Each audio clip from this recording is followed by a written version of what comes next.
Good day, everyone.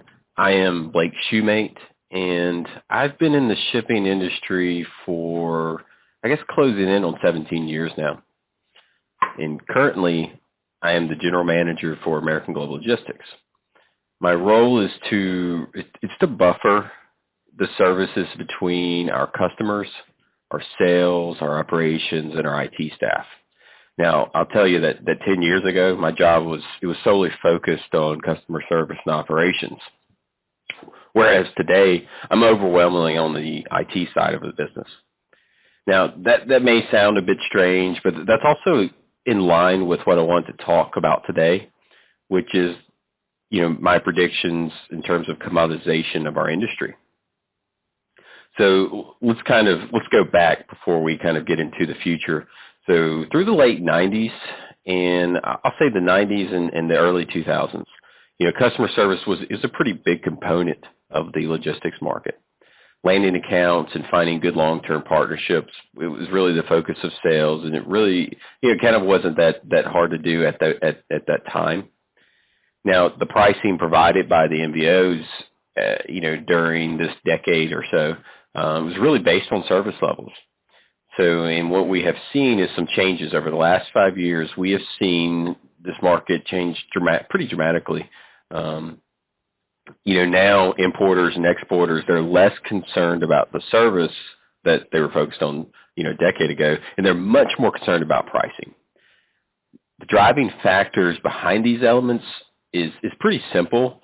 The cost for shipping has increased, and in order to sustain a competitive pricing, the importer or even the exporter, they've got to cut out as much overhead as possible.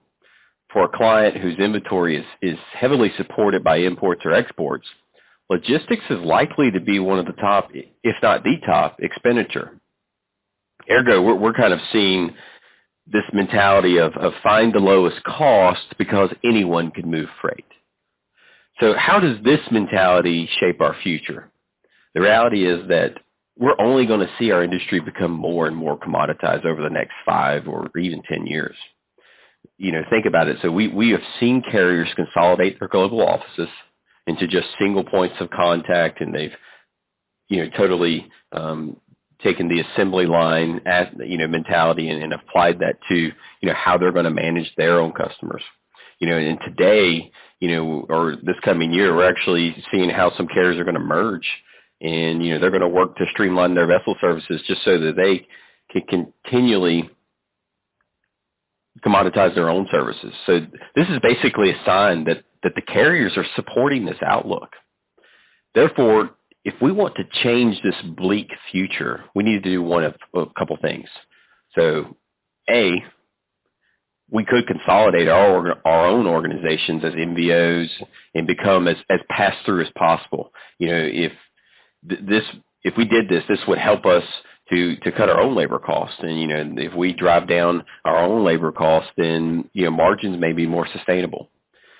We can use some of the new technology that's been posted out, over the last 3 to 5 years to kind of automate more things and, take less accountability for what we're doing and just pass it through because, hey, anybody can move freight, right? That philosophy A, that the high points there, that's much more like giving up in my book. I'm a firm believer that customer service is always a priority. The customer is always right, which is why I really prefer option 2 or option B. So in B, the key is that we can differentiate ourselves. And what do I mean by this? Well, customer service may not be a focus as it once was, but it's still a requirement. The streamlining and cutting down of carriers means that there is a gap between the importers and the exporters in their own internal customer service for their landed customers. Now, this could be problematic for them in kind of partnering up and helping them close that gap. Well, that's a huge focus. If we can help them lower their landed costs, then we're contributing to the bottom line. So this is why, one of my focuses is understanding what those gaps are, and developing new technology that's kind of customized to each individual supply chain so we can, number one, fill that gap that we've identified, and number two, restore customer service as a priority. Now, the target is, under option B, it's really more about being a solution provider than it is a logistics provider. But any way you look at it, logistics is a staple of any organization.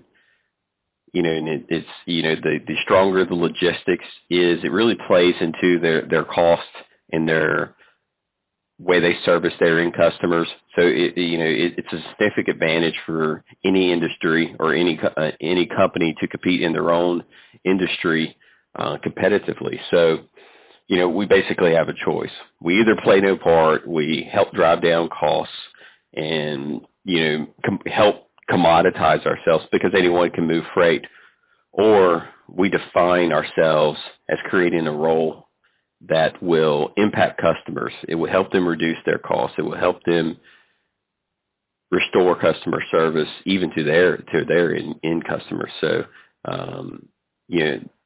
the bottom line is finding the solution and partnering up with the customers for the long term. If we don't do that, then commoditization is just going to be a common theme in our industry.